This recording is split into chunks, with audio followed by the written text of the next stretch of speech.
What if she wants to come over? I said to Mama. Or what if she looks in the window or something and finds out we don't live there anymore?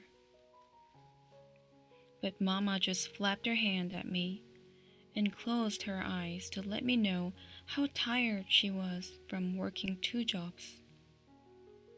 So every day, I imagined Luann peeking in the kitchen window of apartment 3B.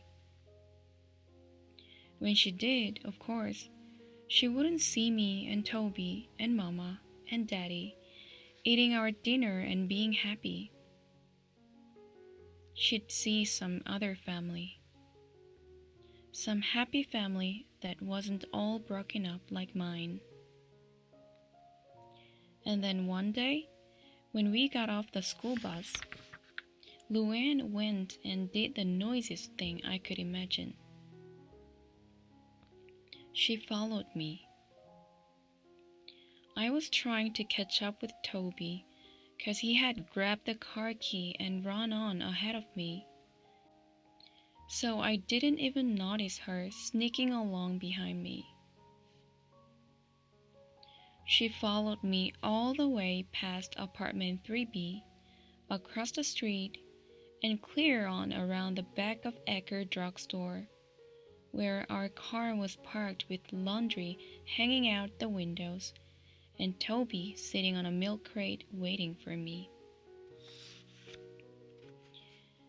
If there was ever a time when I wished the earth would open up and swallow me whole, it was when I turned around and saw Luann looking at me and Toby and the car and all.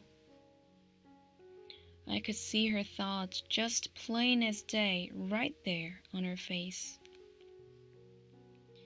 I wanted to wave my hand and make that dented up car disappear off the face of the earth. But more than anything, I wanted my daddy to come on home and change everything back to the way it was before. I set a smile on my face and said, "It's just temporary," like Mama had said to me about 100 times.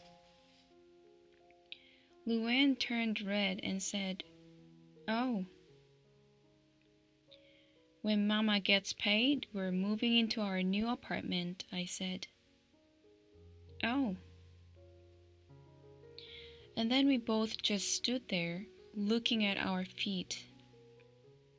I could feel the distance between us grow and grow until it seemed like Luann Godfrey, who had been my friend forever, was standing clear on the other side of the universe from me. Finally, she said, "I better go." But she didn't. She just stood there, and I squeezed my eyes shut and told myself not to look pitiful, and for heaven's sake, don't cry.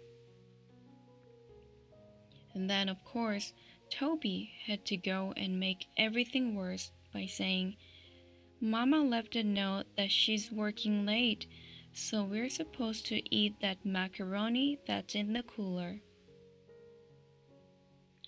Luann arched her eyebrows up, and then she said, "I haven't seen your daddy in a long time." That did it. I couldn't stop the tears from spilling out of my squeezed-up eyes. I sat down right there in the drugstore parking lot and told Luann everything. I felt her arm around me, and I heard her saying something, but I was too lost in my misery to do anything but cry. When I was all cried out, I stood up and brushed the dirt off the seat of my pants, pushed the hair out of my eyes, and said, "Promise you won't tell?" Luann nodded. "I promise." "I mean, not even your mama." Luann's eyes flickered for just a second, but then she said, "Okay."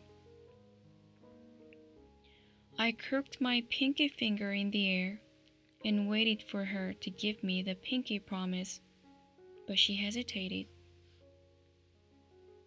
I stamped my foot and jabbed my pinky at her. Finally, she crooked her pinky around mine and we shook. I better go, she said.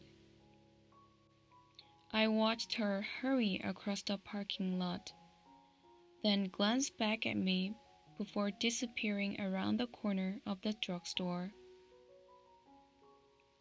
I hate that macaroni.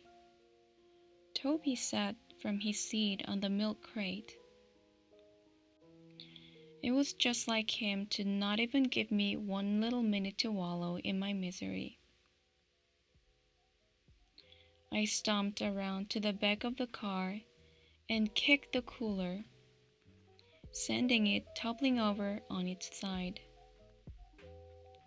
Ice and water and plastic containers spilled out onto the parking lot. Me too, I said. Then I climbed into the back seat of the car and waited for Mama to come back.